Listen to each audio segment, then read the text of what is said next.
Wolverhampton Wanderers 3, Brentford 2. Wolves are going to have a Black Country derby in the FA Cup 4th round.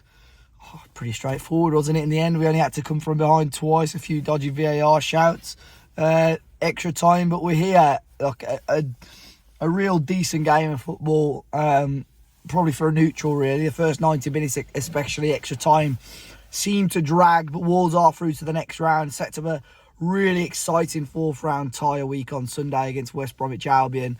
Managed to go today. It's absolutely freezing here in Wolverhampton, but it's worth it, especially when you can see your team win games. And, you know, it wasn't pretty at times. Wolves had to dig deep at times, like I said at the start, come back from behind twice. Wasn't a full strength Wolves team, but ultimately we got the job done. So it was just the one change from the original 3rd round tie. We've obviously João Gomez suspended, Joe Hodge coming back in. I say coming in, I think it's his first start of the season. Obviously Mario Lemina returning quite late with the squad. And yeah, you could sort of tell the Wolves side wasn't at its strongest. I felt we really did miss the likes of Lemina and João Gomez, and obviously Neto starting as well. We had a lot of the ball. We seemed to have control the game a lot, but just couldn't find that killer instinct to create the final chances and final ball, really. Brentford ultimately took the lead. It was Nathan Collins, former Wolves player, obviously, to score the goal. That was checked, I think, for offside, but it was given in the end. To be fair to Collins, didn't celebrate. A few jeers from the home end, which I didn't think he appreciated. I think he gestured towards the start of the second half, like, why am I getting booed? And ultimately, you know, he didn't celebrate. It's a fair play to him for that. And it was quite important, I think, that Wolves got themselves back into the game, and it was Semedo before half-time. Heads it towards goal, follows up his header. The keeper parries it, and Semedo could just tap it into the empty net. So I think it was important. Going at half-time, 1-1.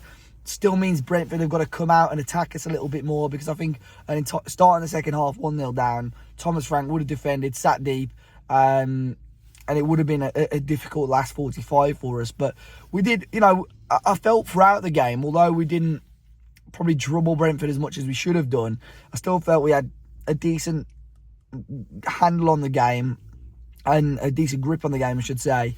And always felt confident and comfortable that we should actually get through. Again, we made life difficult for ourselves. You know, they scored again. I think it was checked for, was it offside? Checked for offside, the second goal as well. Neil Maupay scored eventually. But again, same again, I felt with the quality that we on the bench, the control that we had on the game, I still felt Wolves could get something out of it. We had chances, we huffed and puffed. Neto came on.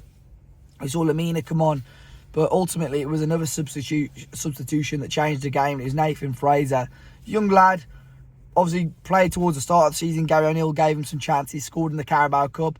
Actually been injured a little bit and been heavily linked with a low move away to sort of League One level. But he's come on today and picks out, you know, fair play to Cunha and co, because I thought today the way they, you know, dragged us through that game at times, but picks out Fraser on the right-hand side, and what a fantastic finish. The finish of somebody who's an experienced forward that scores 15, 20 goals a season. A really lovely, sweet strike past the goalkeeper. Gets us back into the game.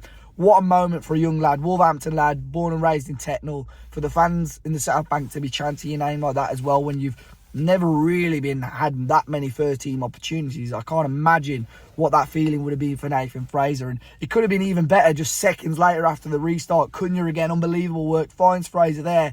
And it was almost, he sort of had the ball for like that, a second and a half, and opens his body up. And probably for him, it felt like an eternity.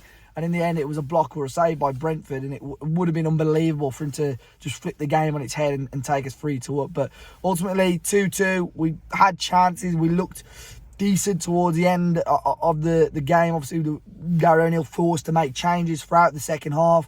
When we went 2-1 down, Neto came on for Doc. Matt Doherty really wasn't happy with getting subbed off. He changed the shape, Bellegarde and Sarabi coming off, Hugo Bueno coming on, and, you know, we had to change things throughout the game, but I felt we managed it quite well in the end. I was hoping to maybe see Lemina come on a bit earlier, but in hindsight, it was probably the right decision to wait a little bit longer, because I think, imagine if he came on like a half-time or just after, and then he had to complete extra time as well. But extra time was a slog for Wolves. I feel that, get my words out. I feel that, you know, Wolves knew that they sort of had to manage that half an hour very, very carefully. And obviously from where I was, couldn't quite see the incident where the penalty was given in the end, so I've not seen it back. And then there was afters as well, which VAR checked for red card, which wasn't given. But Cunha from the spot, phenomenal penalty to ultimately send Wolves through to the fourth round of the FA Cup. And like I said, I feel we deserve it. Look, Brentford were okay; they had chances of their own. Didn't bring a huge amount of fans, but fair play to those who came. And I'm sure they'll be getting home really, really late tonight. But fair play to those who came. I'm sure some of them will return again in a few weeks when Brentford come back. But I always felt comfortable in the game, despite us going behind twice.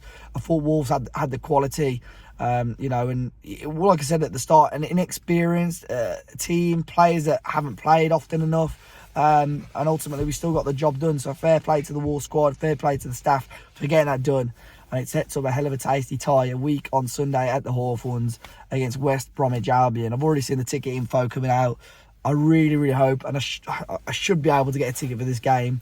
So I'm really, really excited. For me personally, I've never experienced a Black Country derby. Obviously, the last time we played them was during COVID. The time before that, I didn't have a season ticket. So I've never had the pleasure of, or displeasure, you could say, of having, visiting a Black Country derby. So it's going to be huge. I'm really looking forward to it. But guys, Wolves into the fourth round. Let me know your thoughts on the match if you managed to catch it in the comment section down below. Be sure to hit the like button, subscribe to the channel, and I'll catch you boys very, very soon.